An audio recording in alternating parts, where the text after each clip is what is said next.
SIR এর শুনানিতে হয়রানি, প্রতিবাদে সরব তৃণমূল। অভিযোগ উঠতেই নড়ে চড়ে বসেছে নির্বাচন কমিশন। বাড়ি বাড়ি গিয়ে শুনানির নির্দেশ নির্বাচন কমিশনের। সেই নির্দেশ মেনে পশ্চিম মেদিনীপুরে শুরু হোম হিয়ারিং প্রসেস। 70 সহ শুনানি কেন্দ্রে যেতে অক্ষম এমন 4 ভোটারের বাড়িতে গিয়ে নথি সংগ্রহ করেন মেদিনীপুর সদরের ইআরও তথা মহকুমা শাসক মধুমিতা মুখোপাধ্যায়। কোনো সমস্যায় পড়তে হবে না বলেও আশ্বস্ত করেন তিনি। তবে নোটিশ প্রাপকদের গলায় ক্ষোভের সুর।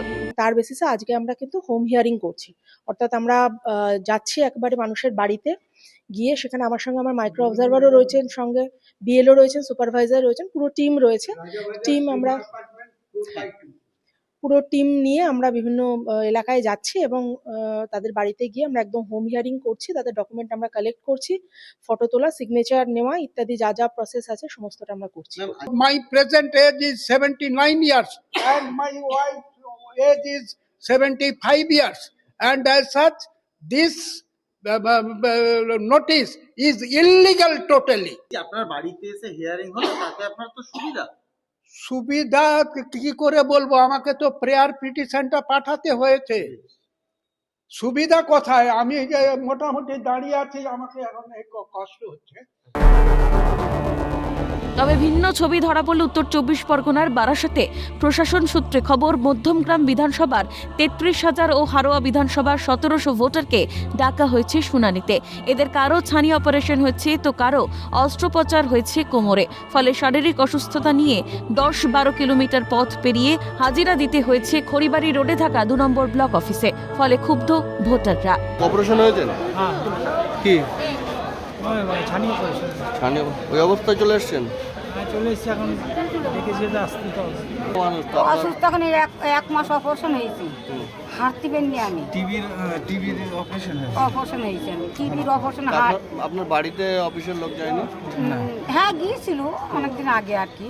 এখন অফিসে ডাক করে আসতে তো হবে। যেমন আমার হাজব্যান্ড ভীষণ অসুস্থ, বিছনা একদম ওনার পা নেই, বিছনা। আমি বাড়িতেও নেই, তালা দিয়ে রেখে আমি এলাম এতটা দূর। কোথা থেকে কোথায়? মধ্যমগ্রাম থেকে আমি এখানে এলাম। মানে 14-15 কিলোমিটার রাস্তা। রাস্তা এবার ব্যয় সাপেক্ষ ব্যাপার, আমরা রিটায়ার করে গেছি বহুদিন আগে। তবে ভোটারদের কোনো অসুবিধায় পড়তে হচ্ছে না বলে দাবি বিডিওর। তো আমরা যেটা করেছি, লাইনেতে আমরা মানুষকে গাইড করছি। তাদের হাতে তাদের রিকুইজিট কাগজপত্র কখনো AERO কখনো সুপারভাইজার তারা একদম হাতে রেডি করে দিচ্ছে। তার ফলে তাদের কাউন্টারে গিয়ে কোনো সময় লাগছে না, দাঁড়াতে হচ্ছে না। 5-7 মিনিট 10 মিনিটের মধ্যে তাদের কিন্তু হয়ে যাচ্ছে। লিগের কোনো প্রেশার হচ্ছে না, বেশিক্ষণ দাঁড়িয়ে থাকতে হচ্ছে না। আমরা বসার জন্য তাদের চেয়ার অ্যারেঞ্জমেন্ট করেছি, বয়স্ক লোকেদের আগে আগে করিয়ে দিচ্ছি।